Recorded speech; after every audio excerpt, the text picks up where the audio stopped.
আমাদের প্রতিনিধি অভিজিৎ ভট্টাচার্যের সাথে সরাসরি প্রতিক্রিয়া শুনবো। হ্যাঁ অভিজিৎ,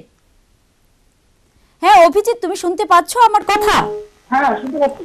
হ্যাঁ অভিজিৎ, তোমার কাছ থেকে জানতে চাইবো এই ধর্মঘটে রাজধানী আগরতলায় বর্তমান হাল কি অবস্থায় আছে এই ব্যাপারে জানতে চাইবো।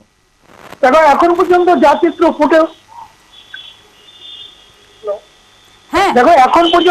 চিত্র ফুটে উঠেছে তাতে মনে হচ্ছে মিশ্র সারাই। কারণ দোকানপাট এখন পর্যন্ত খুলেনি। আগরতলা শহরে একটা দোকানও এখন পর্যন্ত খুলেনি। বড় বড় দোকান থেকে ছোট দোকান কিছুই খুলেনি। কিন্তু কিছু কিছু জায়গা থেকে, ধরো নাগেরজোলা থেকে 2-3টে বাস বের হয়েছে, দূরপাল্লার বাস বের হয়েছে, এবং কিছু কিছু অটো পরিলক্ষিত হচ্ছে রাস্তায়। মিশ্র সারা বলতে যা বোঝায় তা মিশ্র সারাই মনে হচ্ছে। হ্যাঁ অভিজিৎ, আরেকটা বিষয় জানতে চাইবো, ধর্মঘটের সমর্থনে পিকেটিং রয়েছে কিনা? দেখো, ধর্মঘটের সমর্থনে এখন পর্যন্ত কোনো পিকেটিং পরিলক্ষিত হয়নি, কিন্তু বিপক্ষে অনেক পিকেটিং হচ্ছে।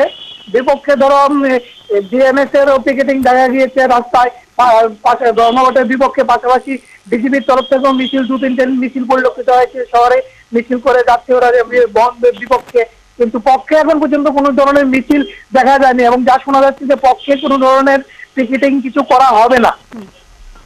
হ্যাঁ অভিজিৎ, আরেকটা বিষয় জানতে চাইবো, নিরাপত্তা তথা পুলিশি ব্যবস্থা ধর্মঘটের দিনে কেমন রয়েছে আগরতলা শহরে?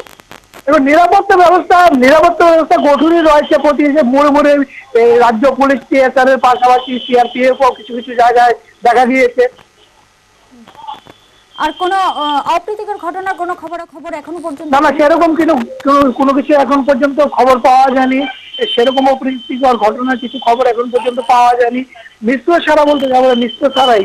এবং এর পাশাপাশি এদিকে আগরতলার যে প্রধান ডাকঘর রয়েছে, ডাকঘরের সামনে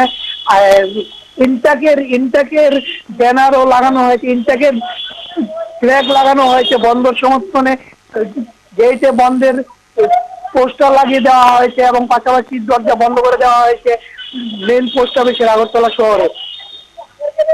হ্যাঁ অভিজিৎ, আরেকটা বিষয়, অফিস আদালত খোলা হয়েছে কিনা সে বিষয়ে তোমার কাছে কোনো খবরাখবর আছে কি? হ্যাঁ অভিজিৎ।